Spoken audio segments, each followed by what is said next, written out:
एक और वीडियो भारत के भूगोल का और चैप्टर नंबर 5 यहाँ है खनिज तथा ऊर्जा संसाधन है। और ये जो चैप्टर है वो आपका महत्वपूर्ण है। महत्वपूर्ण होने के कारण तो इसके अंदर जो है हमारे कई क्वेश्चन जो है वो आने की संभावनाएं रखते हैं। ये क्वेश्चन जो है वो आपके जो है 4 नंबर का है। ठीक है, तो 4 नंबर का ये क्वेश्चन है। तो इसमें जो है लघुतरात्मक क्वेश्चन जो है वो आ सकते हैं। ठीक है, तो इसके इसलिए ये जो है हमारे लिए काफ़ी महत्वपूर्ण हो सकता है। तो चलिए जानते हैं कि कौन से इसके अंदर क्वेश्चन होंगे। तो क्वेश्चन नंबर 1 हमारा रहेगा, आपके सामने है। क्वेश्चन है, निम्नलिखित में से किस राज्य में सर्वाधिक तेल क्षेत्रीय अवस्थित है। तो यहाँ पर जो है वो दिया हुआ है, तो आपको यहाँ बताना है कि कौन सा राज्य है ऐसा जिसके अंदर जो है काफ़ी ज़्यादा जो है तेल जो है उसकी पाई जाता है। तो सबसे ज़्यादा अपना होगा ए ऑप्शन, आपका एकदम राइट होगा। असम राज्य जो है वो इसके अंदर होगा। असम के अंदर सबसे ज़्यादा तेल संभावित क्षेत्र है। ठीक है, उसके बाद में अगर अपन बात करें क्वेश्चन नंबर 2 की, तो निम्नलिखित में से किस स्थान पर पहला परमाणु ऊर्जा स्टेशन स्थापित किया गया था। तो ये बहुत ही गजब क्वेश्चन है, बहुत ही मोस्ट आप इसको कह सकते हो। ठीक है, तो भारत का पहला परमाणु जो संयंत्र है वो कहाँ पर स्थापित किया गया था, तारपुरा। और ये कहाँ पर है, महाराष्ट्र में। ठीक है, कहाँ है, महाराष्ट्र में तारापुर जो है वहाँ पर पहला जो है वो किया गया था। उसके बाद में दूसरा हमारा किया गया था रावत भाटा में। ठीक है, रावत भाटा राजस्थान चित्तौड़गढ़ ज़िले में है ये। तो ये दूसरा और राजस्थान का पहला था ये। ठीक है, उसके बाद में टोटल जो है 6 हैं हमारे पास। नेक्स्ट की ओर बढ़ते हैं। नेक्स्ट में हमारे पास है, निम्न में से कौन सा खनिज भूरा हीरे के नाम से जाना जाता है। तो भूरे हीरे के नाम से लिग्नाइट को जाना जाता है। ठीक है, तो लिग्नाइट जो है इसका आपका राइट आंसर हो जाएगा। ठीक है, बढ़ते हैं नेक्स्ट की ओर। नेक्स्ट क्वेश्चन हमारा है, निम्नलिखित में से कौन सा ऊर्जा का अनवीनीकरण स्रोत है। तो यहाँ पर 4 ऑप्शन हमारे पास दिए हुए हैं, इनमें से हमें बताना है अनवीनीकरण स्रोत। तो जल जो है वो आपका नवीनीकरण योग्य है। ताप, तो ऑप्शन नंबर बी आपका जो है वो राइट आंसर होगा। ठीक है, यहाँ पर ताप जो है वो अनवीनीकरण योग्य, देखो जल है वो नवीनीकरण योग्य है, सौर ऊर्जा ये है, पवन है। तो ये तीनों जो हैं ए, सी और डी, ये तीनों नवीनीकरण योग्य हैं। जबकि ताप क्या है, ताप का निर्माण कोयले से होता है, और कोयला क्या है, अनवीनीकरण योग्य है। ठीक है, तो इसलिए ये भी अनवीनीकरण योग्य। बढ़ते हैं 5 की तरफ। 5 का है, भारत की पहली जल विद्युत परियोजना कौन सी थी। तो ये भी मोस्ट क्वेश्चन है भाई, मोस्ट। तो भारत की पहली जो थी तो वो ऑप्शन नंबर डी यहाँ पर होगा। कर्नाटक में शिव समुद्रम जो बांध है उसके ऊपर सबसे पहले जो है बिजली बनाई गई थी। ठीक है, तो सबसे पहले जो है कहाँ बिजली बनाई गई थी, कर्नाटक के शिव समुद्रम में। ठीक है, इसके बाद में आता है क्वेश्चन नंबर 6, निम्न में से लोहा अयस्क का प्रकार है। तो निम्नलिखित में से एक है जो लोहा अयस्क का प्रकार है। तो लिग्नाइट है, ये कोयले का है। यूरेनियम एक अलग पदार्थ है। हेमेटाइट, तो ऑप्शन नंबर सी जो है करेक्ट आंसर होगा हमारा। तो ऑप्शन नंबर सी है, हेमेटाइट जो है वो लोहे का एक प्रकार है। उसके बाद में है नेक्स्ट क्वेश्चन की बात करेंगे, क्वेश्चन नंबर 7। क्वेश्चन नंबर 7 है, निम्न में से किस अयस्क का उपयोग एल्यूमिनियम के निर्माण में किया जाता है। तो किसका उपयोग किया जाता है एल्यूमिनियम के निर्माण में, या एल्यूमिनियम जो है वो किससे प्राप्त होता है, एक ही बात है, तो बॉक्साइट। ठीक है, बॉक्साइट जो है वो एल्यूमिनियम का क्या होता है, अयस्क होता है। और बॉक्साइट से ही जो है एल्यूमिना निकलता है, और उसी एल्यूमिना से एल्यूमिनियम का निर्माण किया जाता है। तो आपको याद रखना है बॉक्साइट। उसके बाद में नेक्स्ट की अपन बात करेंगे, क्वेश्चन नंबर 8 हमारा है, देश में अग्रणी लोहा उत्पादक राज्य है। तो देश में सबसे ज़्यादा लोहा अयस्क उत्पादन करने वाला राज्य है तो वो है आपका option number B, Chhattisgarh. Chhattisgarh जो है वो भारत का सबसे अग्रणी लोहा अयस्क उत्पादक राज्य है। बढ़ते हैं क्वेश्चन नंबर 9 की ओर। भारत में तेल एवं प्राकृतिक गैस आयोग की स्थापना कब हुई थी, मोस्ट क्वेश्चन है ये। ठीक है, तो कब की गई थी, तो ये 1956 के अंदर जो है वो आपकी हुई थी। ठीक है, तो is correct answer this question 1956। यानी 1956 जो है वो इसका सही आंसर होगा। बढ़ते हैं नेक्स्ट क्वेश्चन की ओर। तो ये क्वेश्चन है, देश में gas authority of India limited की स्थापना की गई थी। मोस्ट क्वेश्चन है भाई, ठीक है, तो ये मोस्ट है। तो जो आपका गैस अथॉरिटी ऑफ इंडिया यानी गेल जो है, गेल की स्थापना कब की गई थी? तो ये की गई थी 1984 को। डी जो है वो आपका राइट ऑप्शन होगा, 1984, GAIL, ठीक है।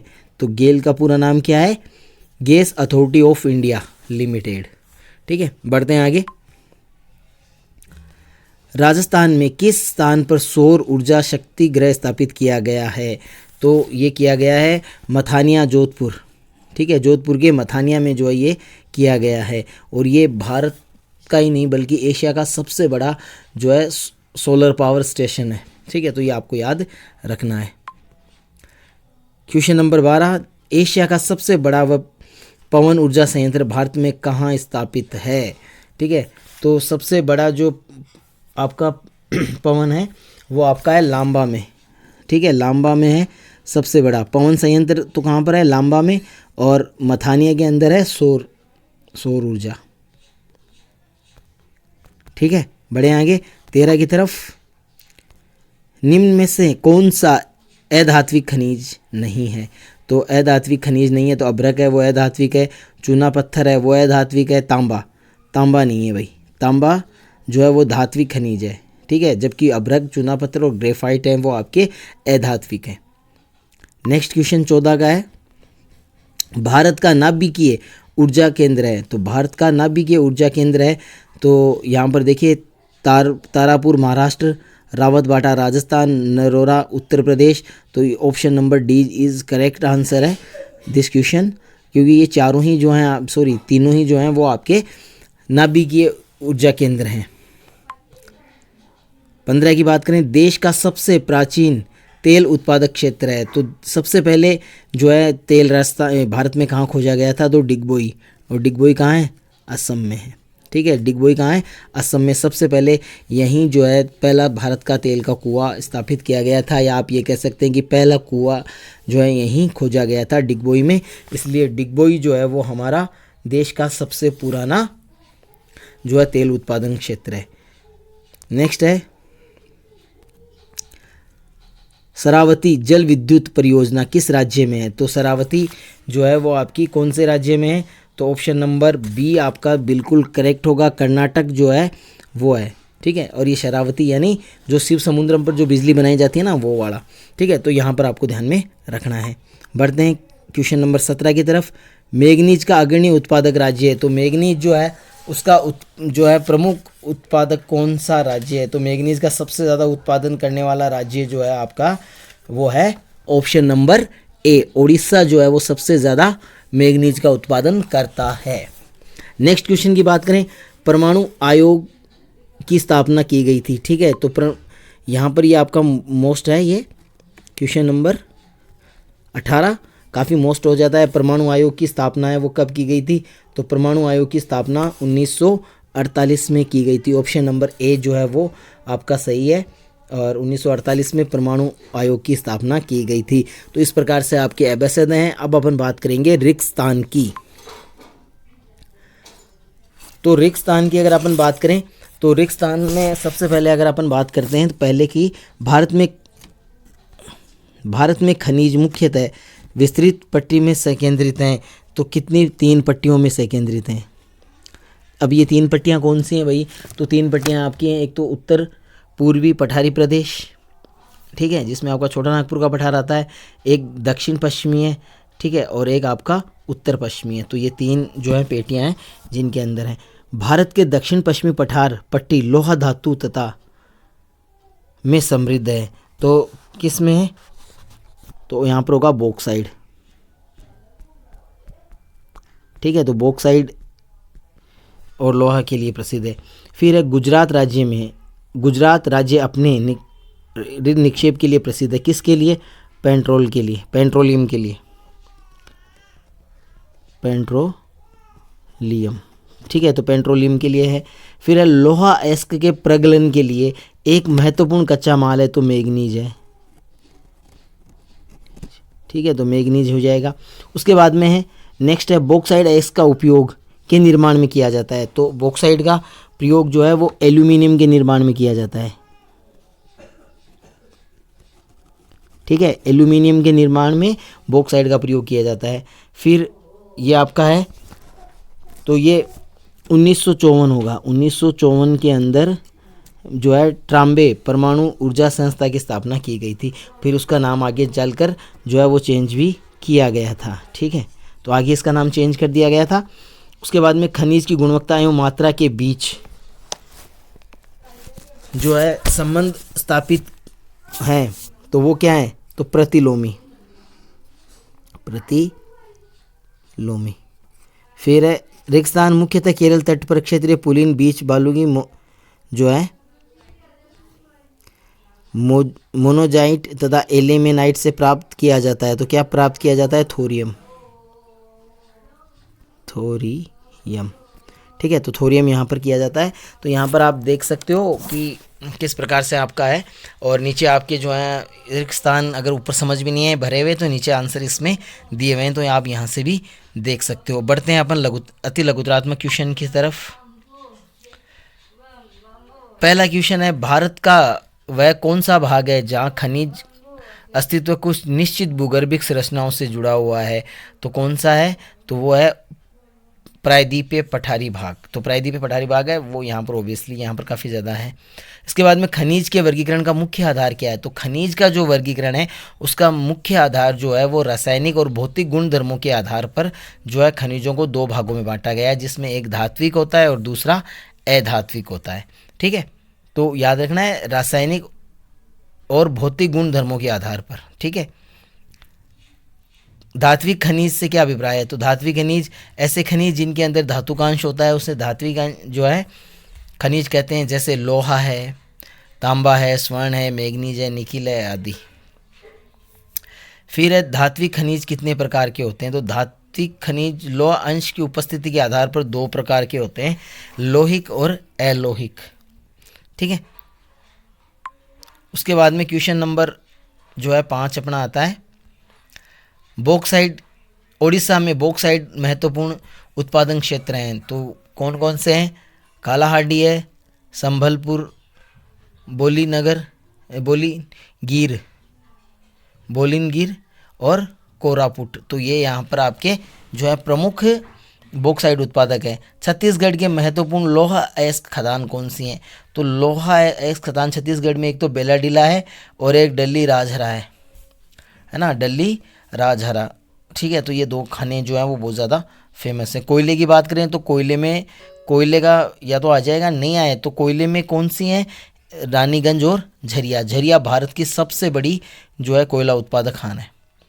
भारत की उन 4 नदी घाटियों के नाम बताइए जहां कोयले के महत्वपूर्ण निक्षेप पाए जाते हैं। तो पहली है दामोदर नदी घाटी, दूसरा गोदावरी नदी घाटी, तीसरा है सोन नदी घाटी और चौथा आपका है महानदी घाटी। तो ये 4 नदी घाटियाँ हैं जहाँ पर कोयले के निक्षेप पाए जाते हैं। उसके बाद में भारत में पेट्रोलियम के किन्हीं 3 व्यापारिक उत्पादक क्षेत्रों के नाम बताइए। तो पेट्रोल के हैं, एक तो उत्तर पूर्वी प्रदेश, गुजरात प्रदेश और मुंबई प्रदेश। तो ये 3 प्रदेश हैं जहाँ पर काफ़ी ज़्यादा मात्रा में जो है पेट्रोल प्राप्त किया जाता है या निकाला जाता है। उसके बाद में है क्वेश्चन नंबर 9, मुंबई हाई कहाँ स्थित है। तो मुंबई हाई जो है वो मुंबई नगर से 160 किलोमीटर दूर अरब सागर के अंदर है और यहाँ से जो है पेट्रोलियम निकाला जाता है। भारत में कौन सी किस्म का कोयला मुख्य रूप से पाया जाता है। तो बिटुमिनस कोई प्रकार का कोयला है वो सबसे ज़्यादा पाया जाता है भारत में, जो दूसरे नंबर पे आता है एंथ्रासाइड के बाद। फिर एक देश में मैग्नीज उत्पादक अग्रणी राज्य हैं। तो मैग्नीज का उत्पादन ओडिशा करता है, कर्नाटक करता है, महाराष्ट्र करता है, मध्य प्रदेश करता है। तो ये 4 राज्य हैं जो प्रमुख उत्पादक हैं। भारत में अभ्रक के निक्षेप कहाँ पाए जाते हैं। तो भारत में अब मुख्यतः अभ्रक के निक्षेप झारखंड, आंध्र प्रदेश, तेलंगाना और राजस्थान राज्य में पाए जाते हैं। ठीक है, तो यहाँ पर जो है वो पाए जाते हैं। उसके बाद में अगर अपन बात करें नेक्स्ट क्वेश्चन की, भारत में गोंडवाना कोयला क्षेत्र कौन सा है। तो गोंडवाना कोयला क्षेत्र है पश्चिमी बंगाल, झारखंड, ओडिशा, छत्तीसगढ़, मध्य प्रदेश, महाराष्ट्र, तेलंगाना, आंध्र प्रदेश जो है ये आपके गोंडवाना क्रम के कोयले निक्षेप हैं। और इसके अलावा जो आप जहाँ पर भी कोयला पाया जाता है वो आपके टर्सरीन है, ठीक है, तो वो भी आप ध्यान में रखना, उनको भी आप देख लेना। यहाँ नीचे देखो आए भी गए। भारत में टर्सरीन कोयला निक्षेप क्षेत्र हैं, तो असम है, अरुणाचल प्रदेश, मेघालय और नागालैंड, यहाँ पर टर्सरीन कालीन कोयला पाया जाता है। यहाँ पर जो है गोंडवाना कालीन कोयला पाया जाता है। तरल सोना किसे कहते हैं, तो जाहिर सी बात है पेट्रोलियम को तरल सोना कहा जाता है।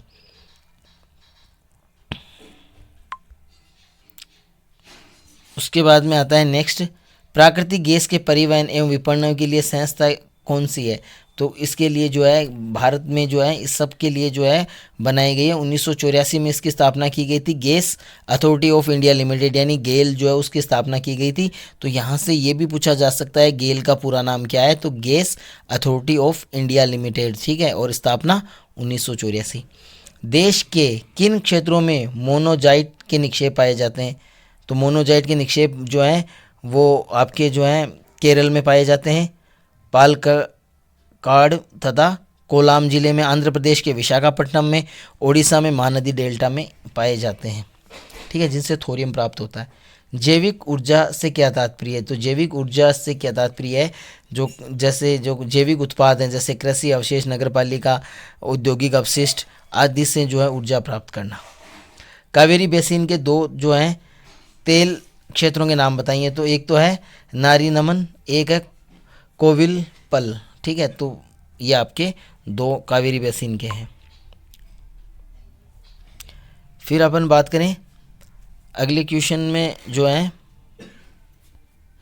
अगला क्वेश्चन, भारत में पहला परमाणु नाभिकीय ऊर्जा शक्ति केंद्र लगाया गया था, तो 1969 में लगाया गया था, मुंबई के निकट तारापुर नामक जगह पर, भारत का पहला, यानी महाराष्ट्र के अंदर, ठीक है, महाराष्ट्र में तारापुर में ये पहला लगाया गया था। भारत में सबसे बड़ी तेल परिशोधनशाला कहाँ स्थित है, तो ये गुजरात के जामनगर में है, रिलायंस पेट्रोलियम लिमिटेड द्वारा, और ये एक निजी क्षेत्र की है और ये देश की सबसे बड़ी है।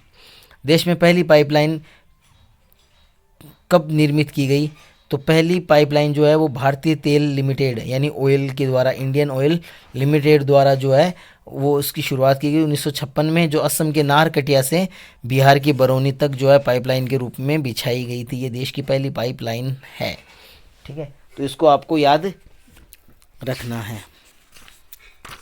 अब अपन चलते हैं आगे और देखते हैं हमारे दीर्घ लघुत्रात्मक क्वेश्चन जो हैं वो कौन से हैं जो एग्ज़ाम में आने की संभावनाएं रखते हैं।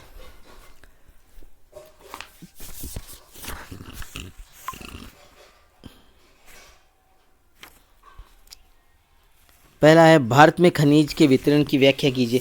तो भारत में खनिज का जो वितरण है वो कहाँ पाया जाता है, तो इसमें आपको क्या बताना है, उत्तर पूर्वी पठारी प्रदेश हो गया आपका, दक्षिण पश्चिमी पठारी प्रदेश हो गया, ठीक है, तो और तीसरा आपका उत्तर पश्चिमी जो है प्रदेश हो गया। तो इनके बारे में आपको बताना है, यहाँ पर जो है कौन कौन से खनिज पाए जाते हैं, कौन कौन से राज्य इसके अंतर्गत आते हैं, तो वो चीज़ इसके अंतर्गत आ जाएगी। दूसरा हमारा है भारत में नाभिकीय ऊर्जा के उत्पादन में खनिजों का निक्षेप का वर्णन कीजिए तथा भारत में प्रयुक्त महत्वपूर्ण नाभिकीय परियोजनाओं के नाम बताएं। तो देखो बात करें भारत में, तो भारत के अंदर यूरेनियम और थोरियम दोनों के निक्षेप पाए जाते हैं, ठीक है। अब ये जो है आपके कहाँ कहाँ पाए जाते हैं, तो वो चीज़ आपको बतानी है। यूरेनियम भारत में कहाँ पाया जाता है, धारवाड़ क्रम की सेलों में पाया जाता है, ठीक है। इसके अलावा ये राजस्थान है, महाराष्ट्र है, आदि जगहों पर इसके जो है वो पाए जाते हैं। थोरियम है वो केरल की रेत में पाया जाता है, ठीक है, और आंध्र प्रदेश में विशाखापट्टनम में पाया जाता है, उड़ीसा में महानदी के किनारे पाया जाता है। और भारत के अंदर अगर अपन बात करें तो ये जो परमाणु केंद्र परियोजनाएं हैं भारत के अंदर, इसकी जो स्थापना है उसके बारे में कुछ बात कर लें जो महत्वपूर्ण होगा। पहला होगा परमाणु ऊर्जा आयोग की स्थापना की गई थी 1948 में, ठीक है। इसके बाद 1954 में पहले जो परमाणु ऊर्जा संस्था है वो ट्राम्बे परमाणु ऊर्जा संस्था की स्थापना की, ठीक है। तो 1948 में जो परमाणु ऊर्जा संस्था है उसका नाम बदलकर क्या कर दिया, ट्राम्बे कर दिया गया, और जिसका 1967 में फिर से नाम बदलकर भाभा परमाणु अनुसंधान केंद्र कर दिया गया। स्थापना कब हुई परमाणु ऊर्जा आयोग की, 1948 में। पहली बार नाम कब बदला गया, 1954 में। क्या नाम रखा गया, ट्राम्बे परमाणु ऊर्जा संस्था नाम रखा गया। फिर 1967 में दोबारा नाम बदला गया और नाम बदलकर इसका नाम रखा गया भाभा परमाणु अनुसंधान केंद्र। और भारत में जो है वर्तमान में 6 जो हैं वो हैं। तो सबसे पहले जो है तारापुर महाराष्ट्र के अंदर जो है लगाया गया, ये देश का पहला परमाणु संयंत्र था। दूसरा अपने जो है रावतभाटा में लगाया गया, जो चित्तौड़गढ़ जिला राजस्थान में है। ठीक है, ये भारत का दूसरा और राजस्थान का पहला परमाणु संयंत्र था। उसके बाद में जो है नरोरा है, कलपकम है, केगा है और काकरापाड़ा है। तो ये हैं। ठीक है, इनके क्रम एक बार आप देख लेना।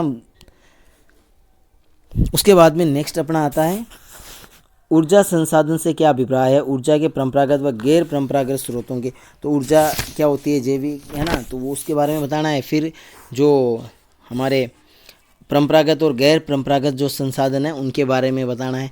तो कौन से होंगे परंपरागत, तो परंपरागत में कोयला, पेट्रोल, प्राकृतिक गैस, परमाणु ऊर्जा ये आ जाएंगे। अपरंपरागत में सौर ऊर्जा, पवन ऊर्जा, ठीक है, भूतापीय ऊर्जा, ये सब इसमें आ जाएंगे।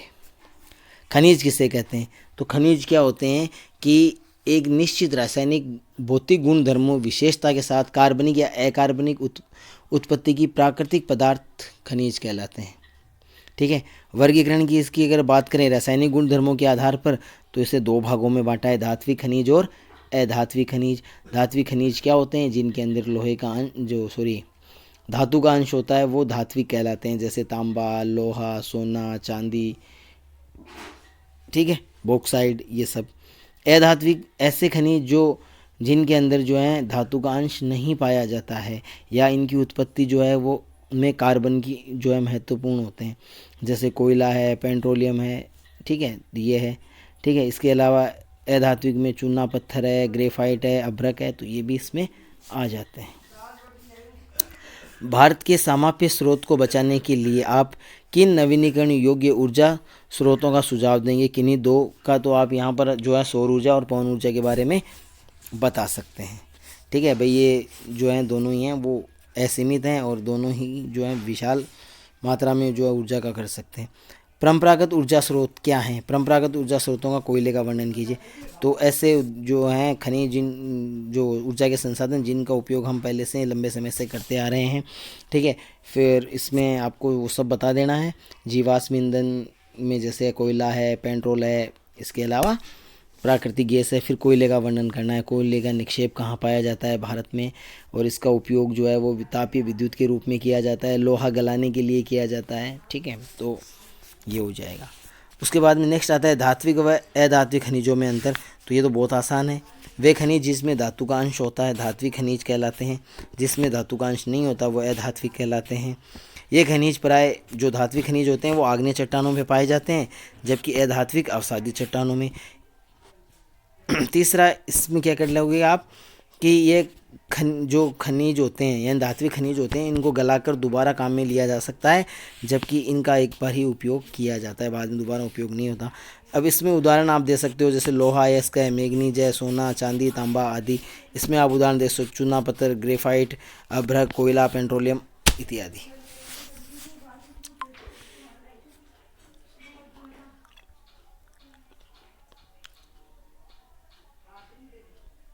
नेक्स्ट हमारे पास है लोह धात्विक खनिज व अलोह धातु खनिज में अंतर। तो ऐसे खनिज जिनके अंदर लोहे का अंश पाया जाता है वो लोहिक धात्विक कहलाते हैं, और जिनमें नहीं पाया जाता है वो अलोहिक कहलाते हैं। इसके अंदर मैग्नीज और लोहा, क्रोमाइट, कोबाल्ट आदि जो है जिसके अंदर लोह खनिज है। सोना, चांदी, सीसा, जस्ता, निकिल आदि अलोहिक खनिज है। फिर इनका जो मुख्य उपयोग है वो लोहा इस्पात में किया जाता है, जबकि इनका उपयोग है वो अलग अलग उपयोगिताओं के आधार पर किया जाता है, जैसे आभूषण बनाने में, विद्युत में इत्यादि। नेक्स्ट, नाभिकीय ऊर्जा उत्पादन में प्रयुक्त होने वाला महत्वपूर्ण खनिज कौन सा है? वह इन खनिजों में भारत के लिए प्रसिद्ध है। तो नाभिकीय ऊर्जा में थोरियम और जो है यूरेनियम पाए जाते हैं, और ये भारत में जो है वैसे तो पाए जाते हैं लेकिन इनकी मात्रा इतनी ज़्यादा नहीं है, तो वो आप लिख देना। खनिज संसाधनों के संरक्षण के महत्वपूर्ण तथा उपायों का विवेचना कीजिए। तो खनिज जो संसाधन है उनका जो है उनके जैसे मान लो ऊर्जा के वैकल्पिक स्रोतों को ढूंढना, छज्जन धातु का प्रयोग करना, ठीक है, और इन बस ये जो कुछ चीज़ें हैं जो इसके अंदर आपकी रहेंगी वो आपको करना है। फिर है किन्हीं दो एलोही खनिजों का वर्णन कीजिए।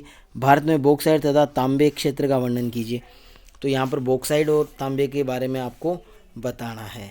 ठीक है, ये कहाँ पाए जाते हैं, कौन सी चट्टानों में पाए जाते हैं। ठीक है, फिर कौन से देश हैं, सॉरी कौन से राज्य हैं जहाँ पर पाए जाते हैं, इनकी मशहूर खदानें कौन कौन सी हैं, तो वो विवरण आपको देना है।